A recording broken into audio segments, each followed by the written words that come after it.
Welcome back to Leslie's blog, leslieormandy@blogspot.com. Leslie is available for hire if you'd like her to be hired. She's getting real tired of being part-time. So this is a very basic, down and dirty explanation of what a simple sentence is, because a simple sentence expands out into the other two sentence types, which is complex and compound. So to understand and fix the issues of your sentences, fragments, run-ons, fused sentences, comma splices, and a few other varieties, you have to understand what actually goes into the sentence and when to end it. Last week we talked only about nouns and verbs, and briefly mentioned articles and said we're not going to discuss them because we're not English language speakers, and I don't have to because I'm not teaching ESL. The, a, an are articles, and that's really all you need to know. If it's an a, an, and the, it's not a verb. It's not a subject. They can only be articles. We talked about nouns splitting up into two categories, subject nouns and object nouns. And we didn't talk about object nouns then. We're going to talk about object nouns today. And it's important to understand an object noun is different from a subject noun. Subject noun has to be in a sentence. It's where the verb is. The girl cried. I draw the girl. And you can see the cried is hanging out inside of her because you can't just draw cried. Cried you can't draw, which is kind of the key to learning to identify sentence pieces. The cat meowed. We drew the cat, and the meowed is inside the cat. The girl sat. Well, the girl sat. You draw the girl. So let's open up, go back to my other page. Give myself something to write with here. And talk about objects. And it's going back to my other topic that's up today. So it's going to act up on me. So we're going to talk about objects, if my pen decides to let me.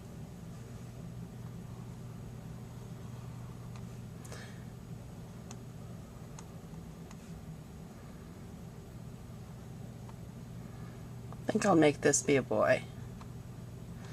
Draw a boy.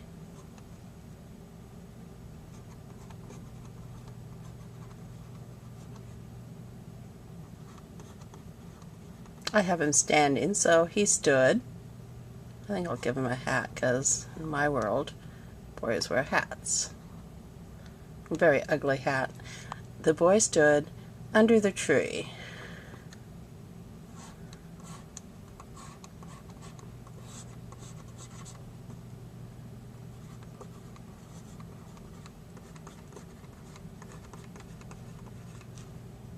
Period. Notice the sentence begins with a capital letter, ends with some kind of a punctuation mark. Those are grammatical requirements, and if you do a ton of texting, you're going to have to remember that in real life we capitalize beginning of sentences and we end with some kind of a punctuation mark. So the boy stood, our verb is where? Inside the boy. But we've got these other things. The tree. We drew a Christmas tree for a subject, but a sentence can only have the verb inside one item. And that's the important thing to know is your subject-verb set. The boy stood. So the boy is our subject. Oh, come on. Verb is stood. So under is a thing called a preposition. And I'll give you a list of those most common ones in a second. The tree. The tree is called an object. Any noun that is not a subject is an object noun, and that is an extremely important concept. So any noun, not a subject,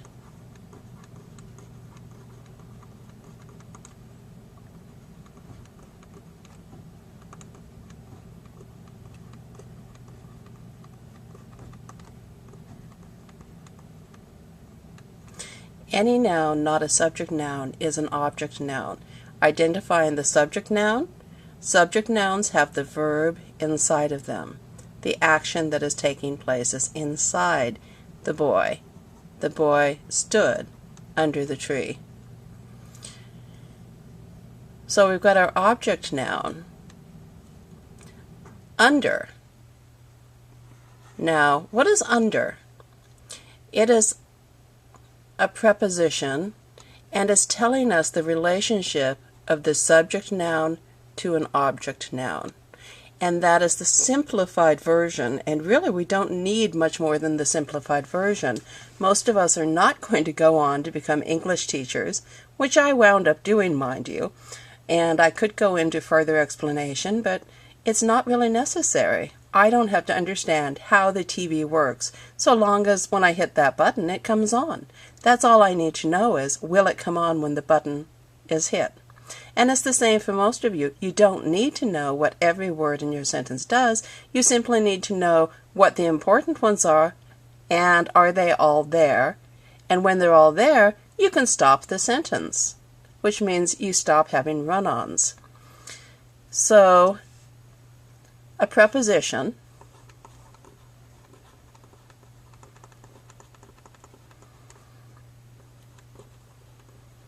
shows a relationship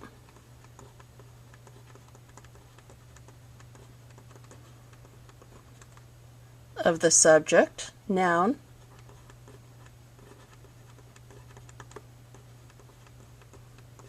to the object, noun.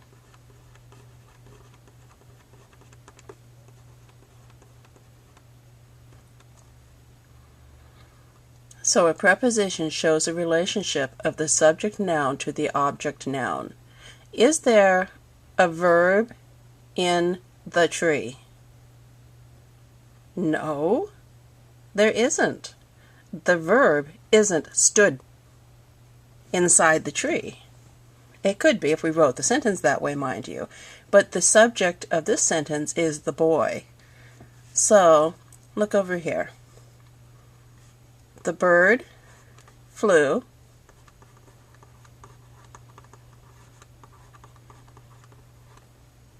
Let's give him something further, right? I could end it there. The bird flew. Great, fine. Now, let's cross that out.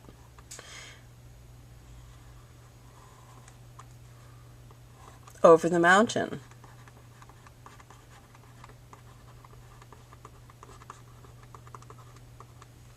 The bird flew over the mountain. Now I know a, an, and the are not going to be my subject or my object or my verb. They are always articles. That's the only purpose they have in English language is an article. So we've got bird and mountain, both of which are nouns. Which one has a verb inside of it? The bird. About 95% of English language sentences, especially if you're under 20 or 25, you're going to have your subject and object first. I'm sorry, your subject and verb first. It's just how your teachers have taught you and how you've seen things written. Those of us that are older write more complex sentences, as in more complexity within them, not as in the sentence type complex. I have to start watching out that. So, over, we've got a subject. Yeah, come on. Subject is the verb. Mountain is an object. Over has to be my preposition. Preposition.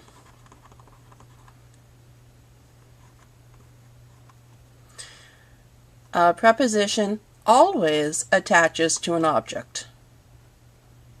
It never works any other way. Over the bird. What is over the bird? The tree is over the verb. So the tree is a subject and verb set. And you'll hear me talk about subject and verb sets because they are the defining things you need to understand. So these are called prepositional phrases.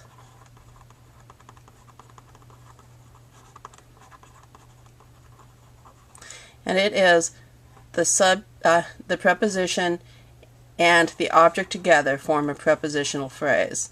And I call them PPs for short, prepositional phrases. So the list of prepositions you need to know, and I'm going to open up a text box, if this thing will let me. Let's open a new page. Now I'll save it. Now, where's my text page? There it is. And give you the words you need to know. And I'm running out of time for YouTube. So, about, above, across, after, among, around, at. Let's see if I can type those fast enough to help you. Actually, I will type those on the web page itself as prepositions, so you will find them there. And these are the essential components of a simple sentence, and we'll be talking further about simple sentences next week when I do part number 3 for simple sentences on my blog. Thanks for tuning in.